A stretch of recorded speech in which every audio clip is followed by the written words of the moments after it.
Winning the World Cup is the greatest achievement in football. Players dream about it their entire lives. Nations spend years preparing for it, and billions of people stop what they're doing to watch it. But the story of the World Cup is far more unlikely than most people realize. It all started in 1930, a time when many countries didn't even bother showing up. Some thought the tournament was pointless. Others believed it would fail before it ever began. And when the first World Cup finally kicked off, only 13 teams took part. Today, it's the biggest sporting event on Earth. So how did a tournament that almost nobody believed in become football's greatest stage? This is the story of the idea that changed football forever.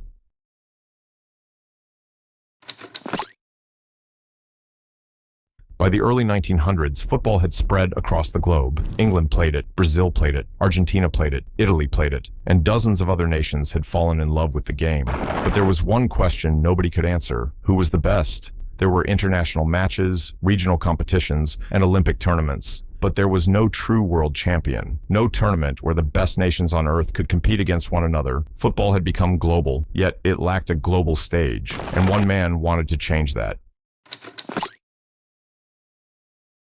His name was Jules Rimet, a French football administrator with a radical idea. He believed football could unite nations, not through politics, not through war, but through sport.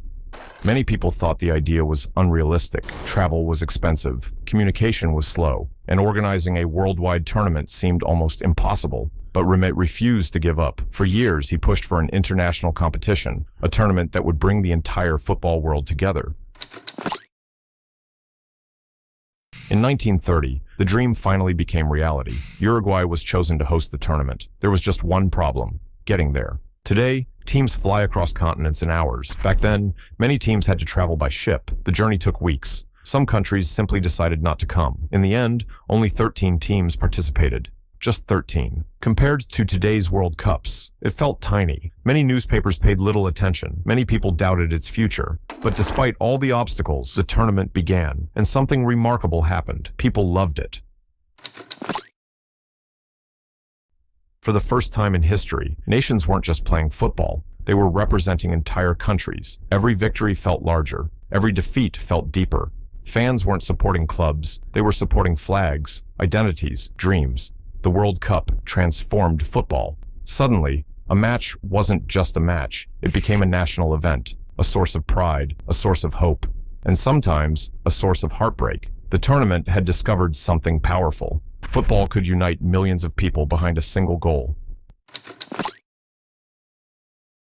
Then the world changed. War arrived. The Second World War forced the cancellation of the 1942 and 1946 tournaments. For years, the World Cup disappeared. Nobody knew if it would ever return. But football's greatest idea was stronger than the crisis. In 1950, the tournament came back, and from that moment onward, its growth became unstoppable. Each World Cup was bigger than the last. More teams, more fans. The tournament was becoming a global tradition.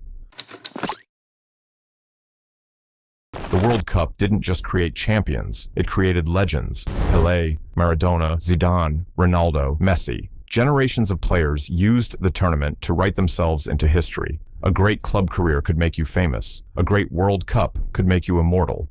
The stakes became enormous because every 4 years, the world was watching. What started with 13 teams became an event watched by billions. People gathered in homes, in bars, in public squares, in stadiums, across every continent. For 1 month, the football world moved together. The World Cup had become more than a tournament. It had become a global ritual. So why did the World Cup succeed? Because it gave football something it had never possessed before: a universal story. Every 4 years, new heroes emerge. New underdogs shock the world. New moments become part of history. And for a brief period, billions of people share the same emotions, the same hopes, the same heartbreaks, the same dreams. No club competition has ever achieved that. No sporting event captures the world in quite the same way. Today, the World Cup stands as the crown jewel of football. But its greatest achievement isn't the trophies, or the records, or even the goals. Its greatest achievement is that it turned football into a truly global language. A language spoken in every corner of the planet. All because one man dared to imagine a tournament the world had never seen before. A tournament many believed would fail. A tournament that changed football forever, and perhaps changed the world along with it.